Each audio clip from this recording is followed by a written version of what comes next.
Okay, so I wanted to talk through a few different ways of using texture in your work. There are quite a few different things you can do, and you can either have sort of the impression of texture by using layers, or you could have actual texture using mediums and gels, or by adding things to your work. So you can just use thick paint. That's one way. You can scratch into the paint, you can apply it with various tools, a credit card, just an old card, or a palette knife. And if you use heavy body paint like this one, it's very thick anyway, so you can just use a thick application and that's fine. You can use thick paint through stencils, and the thicker the paint, obviously the more raised it's going to be on the page. And you can sort of give the appearance of texture, you can use sort of mark making tools, printing tools. These were from a recent video, the Zoom call actually, using Jenna's techniques of printing.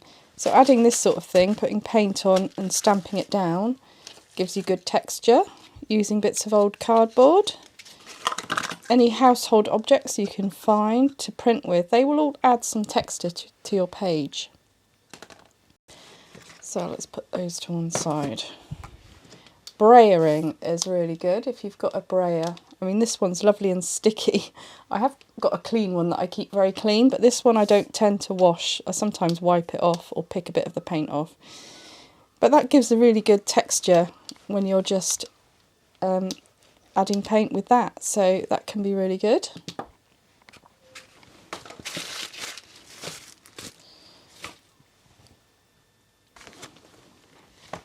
Something else you can use, things like pastels.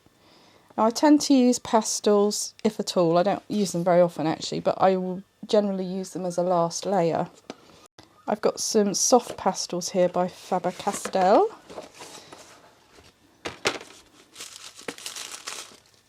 And what I find tricky about pastels is they'll rub off easily. You've got to spray a fixative on them really. So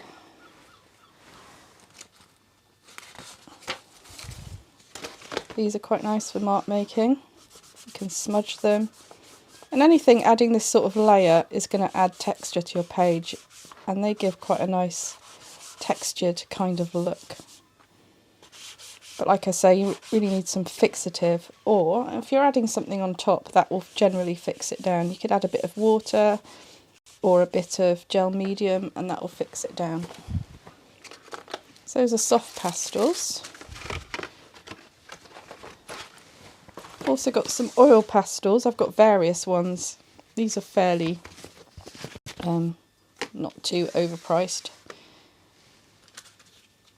And oh, that's Faber-Castell as well, look.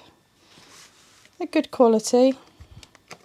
And I would use oil pastels only on the top layer unless I wanted to do a sort of resist effect. Ooh, I'm smudging ochre all over it. So they are quite raised when you add them, quite waxy looking. And you can, if you put sort of some thin paint over that, the wax will resist it. It's not wax, the oil pastel will resist it. So that can give quite a nice effect.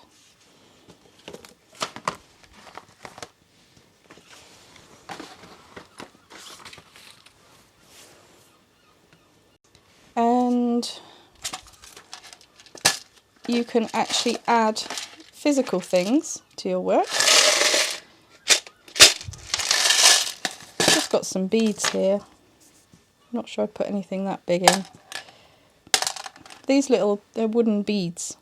They're quite flat and you can embed them in using a gel medium or something like modelling paste, which is quite a good, useful thing to have if you like texture. Also, I bought, you can see I haven't actually used any of these, I bought these a long time ago. This from Bastin's, the Works and the UK sells things like that, just little embellishments that you can add, and you can just stick them on top of your work just to add a bit of texture at the end. These are some as well, some old vintage little pictures, which are quite nice. I always forget to use this sort of thing. I don't often do it. Lace, collecting old scraps of lace and ribbon is quite useful just to add a nice little embellishment on your work.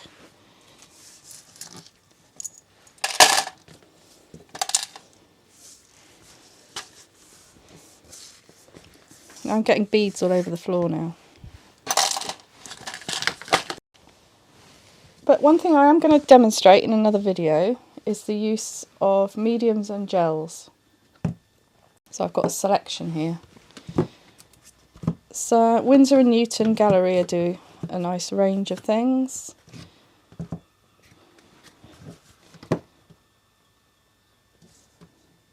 Also got, you can use gesso. This is a clear gesso which gives a kind of gritty appearance. You can apply that quite thickly and get good texture with that. Matte gel is good for use with stencils. I use this sometimes, and because it's transparent you can use this on top of something you've painted already and you'll be able to see what's underneath.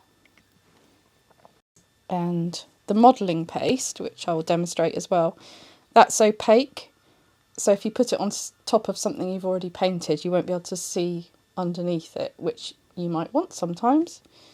But that's really good. Quite often use that as a first layer with a stencil just to get some initial texture, or you can just sort of smear it on with a palette knife or credit card or anything. I'm going to be doing some of that. Tar Gel by Golden. This is really runny stuff, and you can kind of drip it onto your work. You can, I will demonstrate. I haven't used this much, so I'll actually have a go with this in a bit. See what happens. I think you can drip it in really fine lines. Crackle paste is really fun. You just apply that to your work and let it dry, and when it dries it cracks and you get this lovely cracked effect. You can tint it with paint, or you can just use it as it is and paint over it. Golden do a crackle paste as well, and it is quite expensive, so that's why I've gone with this Deco Art one, but you don't get much in there. So what have we got here? We've got sand texture gel. We'll demonstrate with all of these, but so it's what you would expect. It's gel with sort of grittiness in it. So, and you can use these either on their own, or you can add a bit of paint to it to give it a tint. This is Black Lava texture gel. Actually, I bought these years ago and haven't really used them all that much, so I thought I'd dig them out and have a go. They've still survived. I mean, there's loads of that in there. So Black Lava texture gel, that looks quite fun. And that's gritty. It's got little bits of black grit in it. Got the normal gloss medium and matte medium, so the gloss is like it says, it's just a lot glossier. And again, you can add paint to those. And iridescent medium. Oh, I don't think I can open that. But basically it just gives your paint a kind of metallic sheen, I think. I don't know if I can actually get any. Oh yeah, I should be able to. Okay, I'll have a play with that as well and see what happens with that. It's less of a texture thing and more of a kind of something else. Okay, so I think that's all I wanted to cover for now. So I'm going to get some of these out and have a bit of fun. Okay, see you later.